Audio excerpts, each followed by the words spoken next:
Ya, oke adik-adik, selamat pagi. Senang sekali bertemu dengan adik-adik semuanya. Hari ini kita akan belajar topik jenis-jenis tulisan. Kita akan lanjutkan pertemuan ke-11 dari Bahasa Indonesia. Dan dari pertemuan ini nanti kita akan belajar apa saja jenis-jenis tulisan atau karangan dalam Bahasa Indonesia. Dan bagaimana ciri-cirinya kita akan belajar dengan tujuan semua adik-adik nanti akan dapat mengenali jenis karangan dan juga dapat membuat karangan, khususnya karangan ilmiah. Masih bersama dengan saya, Mas Ran Siombing. Kita akan kupas tuntas topik ini, jadi jangan kemana-mana, tetap di sini ya. Oke, kita akan lihat nanti ada jenis tulisan, kutipan, dan penulisan daftar pustaka. Adik-adik, sebelum lebih lanjut, mari kita dulu membaca sistem nilai yang perlu kita kuasai pada hari ini atau perlu kita pelajari tepatnya ya, dan kita terapkan, yaitu tentang kesabaran. Yuk semua membaca dan mengikuti dalam hati ya.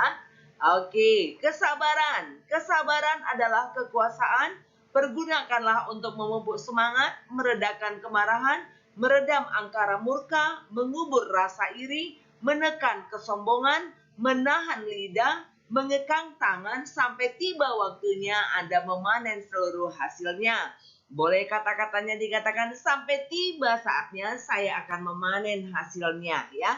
Jadi adik-adik, kesabaran kita belajar sama-sama definisinya yang disampaikan oleh Bapak Mandino. Dan untuk mahasiswa tentu ini adalah kita ambil kesabaran kalau misalkan nih ya, kita melamar pekerjaan.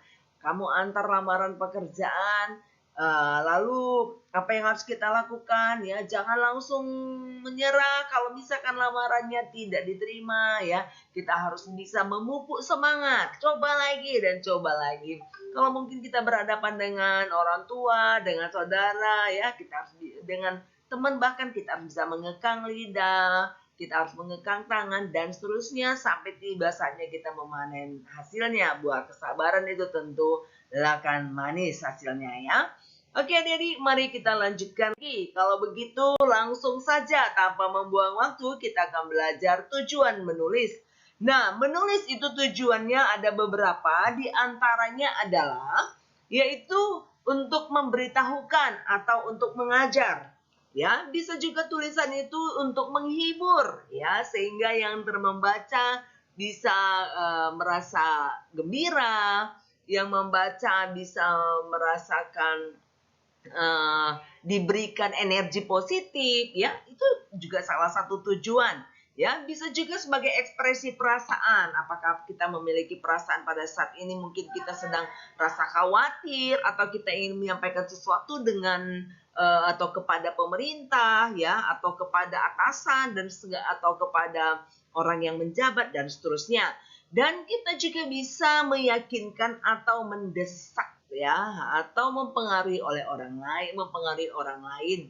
Nah, untuk itu karena kita pelajari jenis-jenis tulisan. Jenis-jenis tulisan berdasarkan sifatnya kita bisa bagi 3. Yang pertama yaitu adalah jenis tulisan non-ilmiah, dan yang kedua adalah jenis tulisan semi-ilmiah atau ilmiah populer, dan yang ketiga adalah jenis tulisan ilmiah atau karangan ilmiah ya. Nah, apa itu kakak jenis-jenis tulisan ilmiah? Kita lihat dulu kalau yang dikatakan dengan non-ilmiah. Non artinya di sini adalah bukan ataupun tidak ya. Nah, yang tidak ilmiah itu berarti tidak terikat pada aturan bahasa, strukturnya tidak baku, non-faktual atau rekaan, artinya tanpa perlu ada fakta atau data. Subjektif, bisa berdasarkan perasaan kita, bisa berdasarkan pemikiran kita sendiri, berbentuk narasi, deskripsi, ataupun campuran. Contoh-contohnya adalah cerita pendek, anekdot, puisi, novel, dan lain-lainnya ada di sini ya. Ini namanya karangan non-ilmiah. Nah, kalau begitu bagaimana sifat karangan non-ilmiah tadi? Nah, salah satu sifatnya adalah emotif, yaitu menekankan pada refleksi dari perasaan ya. Susah, senang, sedih, yang khawatir, kita bisa sampaikan di situ ya. Makanya kadang-kadang kita membaca novel tuh bisa kita terenyuh, kita bisa keluar emosi, kita bisa nangis, bisa tertawa sendiri dan seterusnya. Nah, persuasi itu bisa mempengaruhi ya, mempengaruhi cara berpikir kita. Makanya baca bacaan tuh yang positif supaya cara berpikir kita berpengaruh juga menjadi positif. Subjektif itu artinya ya tanpa didukung ya, tidak perlu data-data yang kuat atau yang akurat ya.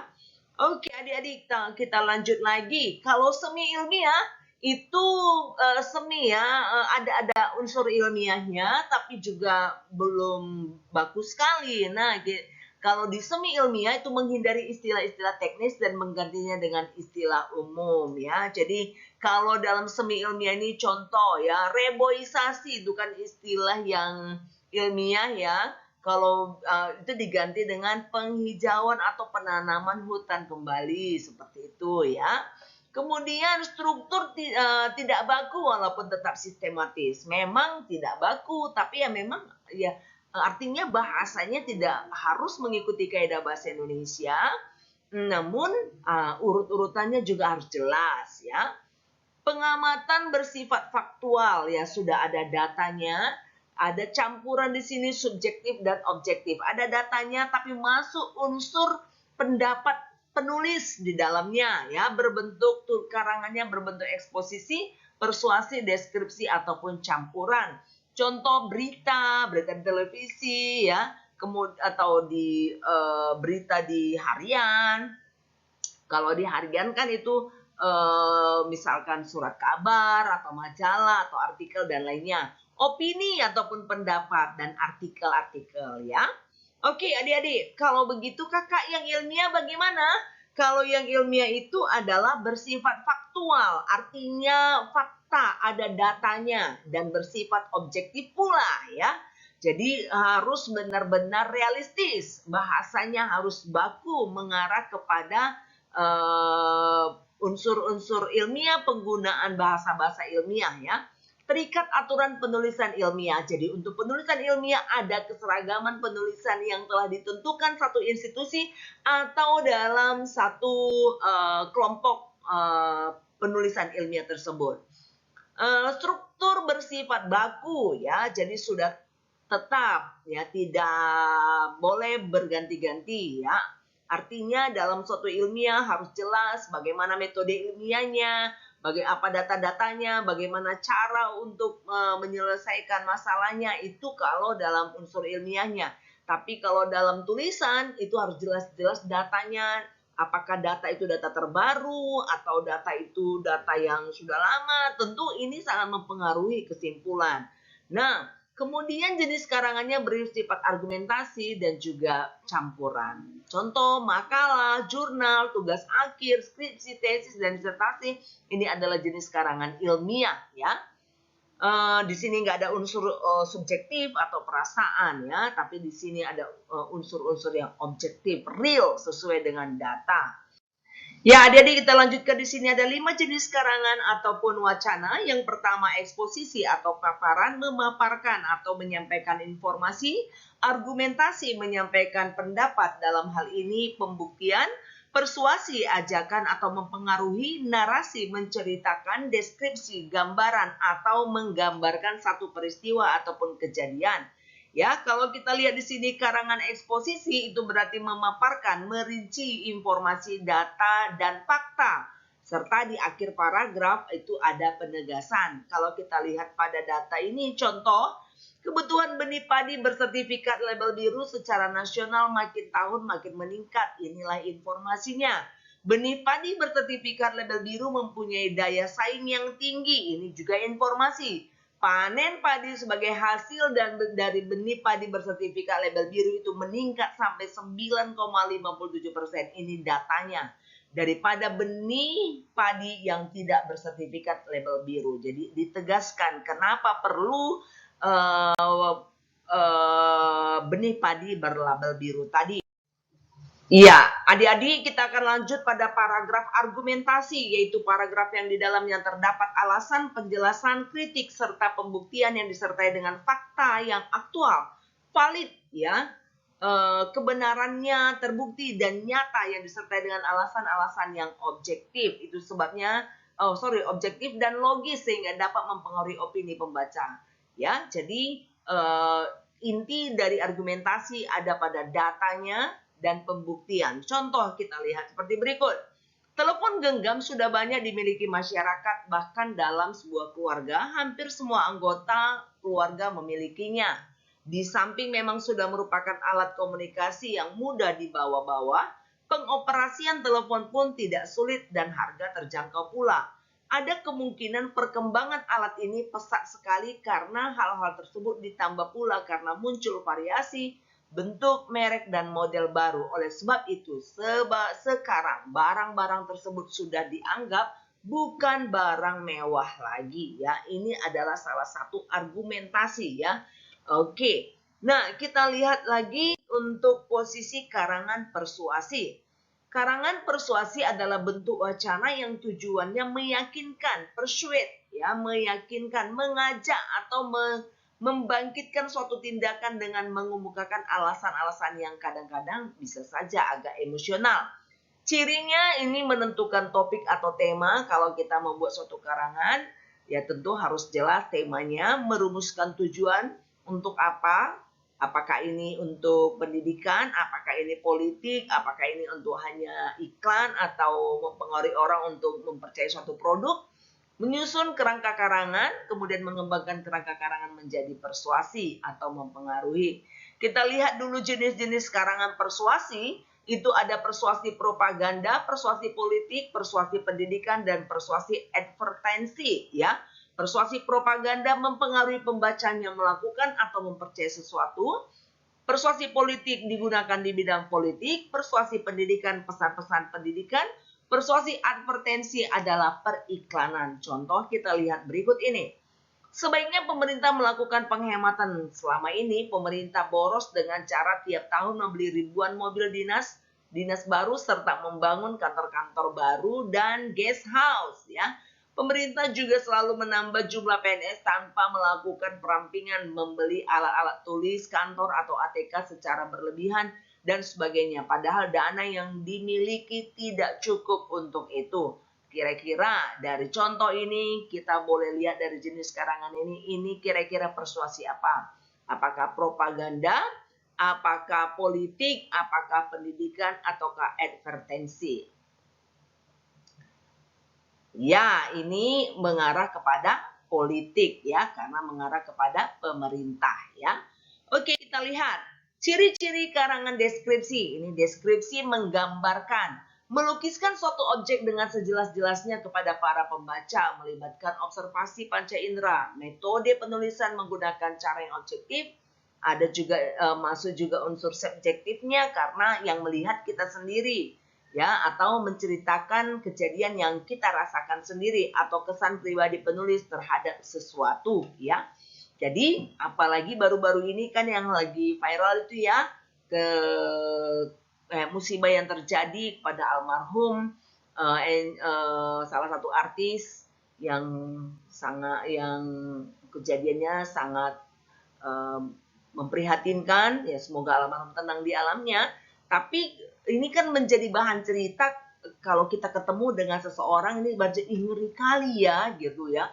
Nah, diawali dari suasana bahwa itu kejadian itu mengerikan gitu ya.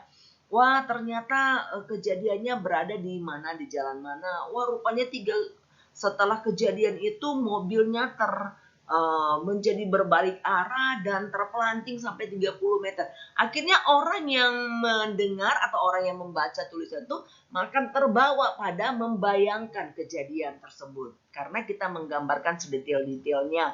Wah, ternyata ada di sisi kiri yang kena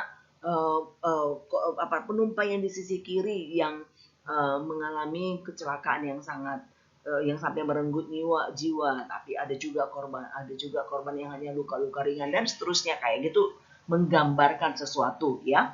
Kemudian juga ada karangan narasi, yaitu karangan yang bentuknya karya tulis berupa serangkaian peristiwa baik fiksi maupun non fiksi. Fiksi itu artinya hayalan ataupun yang merupakan suatu kenyataan yang disampaikan sesuai dengan urutan waktu yang sistematis dan logis. Pada karangan narasi terdapat tahapan-tahapan peristiwa yang jelas, dimulai perkenalan, timbul masalah, konflik, dan penyelesaian serta endingnya. Jadi narasi itu menceritakan ya.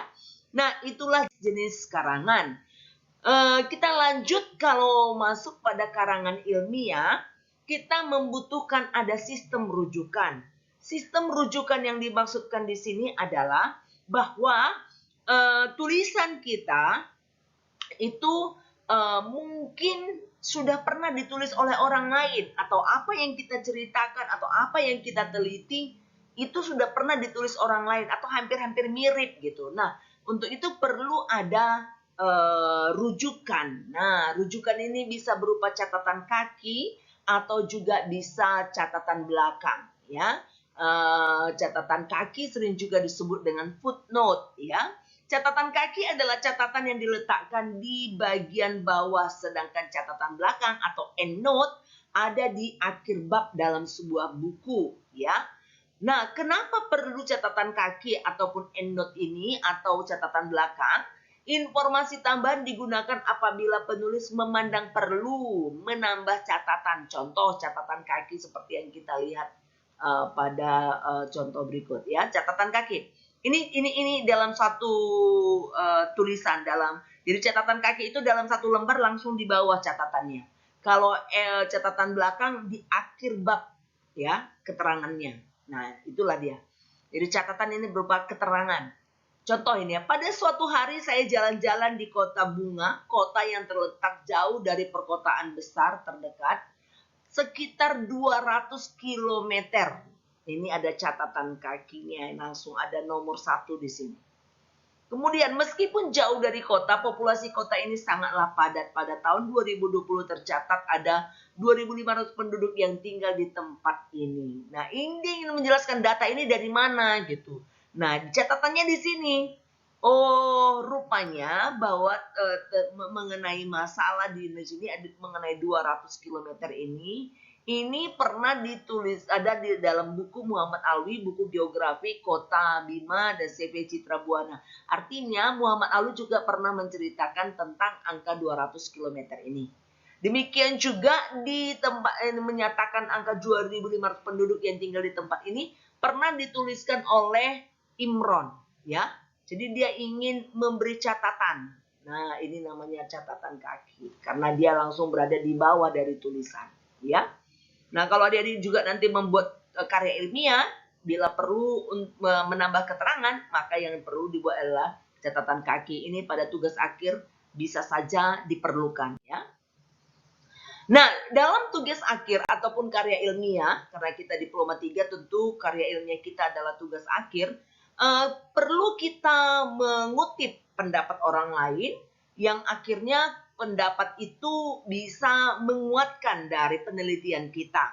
Nah, model yang kita pakai adalah penulis tahun dan halaman atau PTH atau disebut dengan author date page. Istilah umumnya dalam karya ilmiah ada ADP, ya. Artinya dalam kutipan kita menuliskan dulu nama penulis, tahunnya dan halaman. Inilah yang kita pakai di kampus kita. Nama penulis dicantumkan hanya nama keluarga atau family name. Contoh Maslan Sihombing, hanya Sihombingnya saja. Ya, gimana kalau dia nggak punya marga? Namanya misalkan Dian Utami, dia nggak ada punya marga, maka nama belakangnya saja Utami. Seperti itu ya, tanpa mencantumkan gelar akademik. Jadi dalam pengutipan tidak ada gelar akademik ya. Ini dia, tanpa mencantumkan gelar akademik. Lah kalau dua penulisnya gimana? Kalau dua penulisnya, kedua nama keluarga penulis disebut dan tahu dicantumkan. Contoh nama penulisnya Maslan Siombing dan Dian Utami. Ya, maka yang dituliskan adalah kedua nama keluarga, Sihombing dan Utami. Demikian begitu ya. Bila penulis lebih dari 3, maka yang dicantumkan hanya nama penulis pertama dengan menambahkan singkatan DKK, singkatan dari Dewan Kawan-Kawan, atau et al, atau dari yang dan lain-lain. Ini artinya ya. Seluruh sumber dan bahan bacaan atau acuan atau referensi yang digunakan dikumpulkan dalam satu daftar disebut daftar pustaka. Nanti kita lihat ya. Nah, pencantuman sumber kutipan dapat diletakkan sebelum atau sesudah kutipan.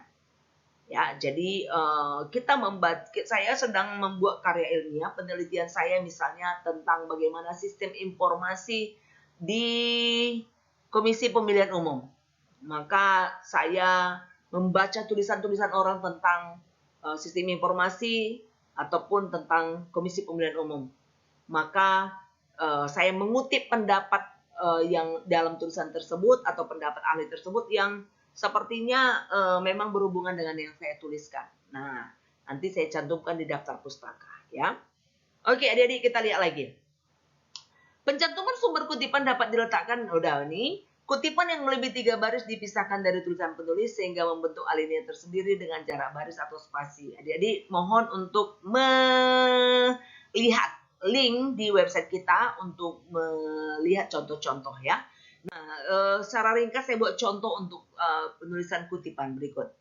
Nah, penulisan nama sebelum kutipan. Jadi kutipan itu adalah diawali dengan kita udah belajar tentang EYD ya, penggunaan tanda petik ganda.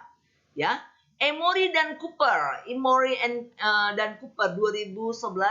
halaman 37 ya, mengungkapkan the philosophy of science, or more specially epistemology, is the body of knowledge that provide the classification that help us discriminate among the stylish of thinking. Ini dia. Contoh lah ini kutipannya si Ibu Emory dan Cooper. Nah, kita buat dia ini jadi penulisan kutipan itu sebelum namanya ini dulu baru kutipan atau sesudah kutipan. Jadi misalkan ini sesudah kutipan baru ditulis namanya di sini. Atau kalau lebih dari 3 baris, nah seperti inilah kondisinya. Jadi tidak kita masukkan di dalam ini, tapi kita masukkan dia di dalam satu paragraf. Ya, inilah dia contoh pengutipan. Daftar pustaka bagaimana Kakanda? Untuk daftar pustaka adalah ini diletakkan di akhir dari tulisan kita. Nah, dalam ini yang kita sebutkan di sini adalah nama penulisnya, judul tulisan, penerbitnya, identitas penerbit dan tahun terbitnya. Ya, ini penting sekali tahun terbitnya. Nah, sumber dari buku harus ada minimal 5 buah ya untuk penulisan tugas akhir kita. Nah, referensinya tentu harus ya terbitan 5 tahun terakhir. Ya, ini syarat-syaratnya ya. Terdiri dari 3 bagian, nama penulis, judul tulisan, ya. Ini salah ya, tahun ini ya Dinda ya. Nah, ini tahun. Ya, salah ketik saya. Sorry ya. Minta maaf saya ya. Ini saya ganti dengan tahun ya. Oke. Penerbit disusun berdasarkan urutan abjad nama penulis. Jadi contoh yang ya dari A, B, C, demikian itu maksudnya urutannya ya. Nah, bila penulis 2 atau 3 orang, hanya orang pertama yang menggunakan aturan dari poin C. Poin C di sini 1, 2, 3 ini berdasarkan urutan abjad. Jadi contoh misalkan tadi yang Maslan si Hombing Maslan. Nah, dan tadi kan misalkan Dian Utami kan, yang kedua itu langsung Dian Utami, jadi nggak usah dibalik lagi, hanya nama pertama saja, nama penulis pertama. Demikian juga bila nama penulis 4 orang atau lebih, dituliskan nama pertama yang mengikuti aturan butir C, dalam hal ini butir 3 ya, di angka 3 ya, yang di poin 3 ini dia. Oke, nah kita contoh ya. Apabila pengarang dalam sumber lebih dari 1 orang, maka nama penulis pertama saja yang dibalik, sedangkan nama pengarang kedua tidak. Inilah contohnya. Ya, Siregar, Rina, sebenarnya nama penulisnya adalah Rina Siregar. Tapi kalau dalam penulisan daftar pustaka, nama famili, nama keluarga atau nama belakang yang berada di awal. Memang itu ketentuannya ya. Nah, ini kalau 2 penulis, Siregar Rina dan Yulia, jadi ada 2 penulisnya. Ya, jadi ini kan Yulia Nazarudin, ada 2 namanya, tetap bukan diganti jadi Nazarudin Yulia. Begitu ya. Nah, tahun 2005 bukunya. Nah, judul karangannya 2012 Kiamat Tak Jadi Datang. Ini judul bukunya. Kalau 3 penulis, ya hanya nama pertama aja yang dibalik. Kalau 4 penulis, ya nama pertama dan yang berikutnya langsung DKK dan kawan-kawan atau et al. Nah, penulisannya kita lihat ini contoh ya. Kalau ya seperti ini dalam daftar pustaka, antara penulis pertama, kedua, ketiga, keempat, kelima ini harus ada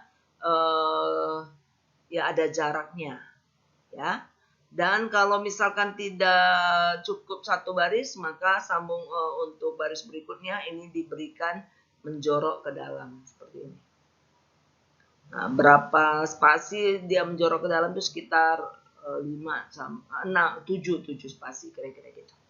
Nah, adik-adik inilah yang kita pelajari pada jenis-jenis tulisan ini. Terima kasih, semoga bermanfaat. Pertanyaan-pertanyaan yang disampaikan silakan kita chat di grup WA kita yang sudah ada disampaikan. Atau boleh juga langsung di Google Classroom kita. Dengan senang hati misalkan membantu untuk memberikan penjelasan-penjelasan. Senang bertemu dengan adik-adik, mudah-mudahan bermanfaat, tetap sehat, tetap semangat, tetap menjaga jarak, pakai masker, dan kita berharap bulan Januari kita sudah bisa kuliah tatap muka. Senang sekali bertemu dengan kalian. Terima kasih, bye-bye.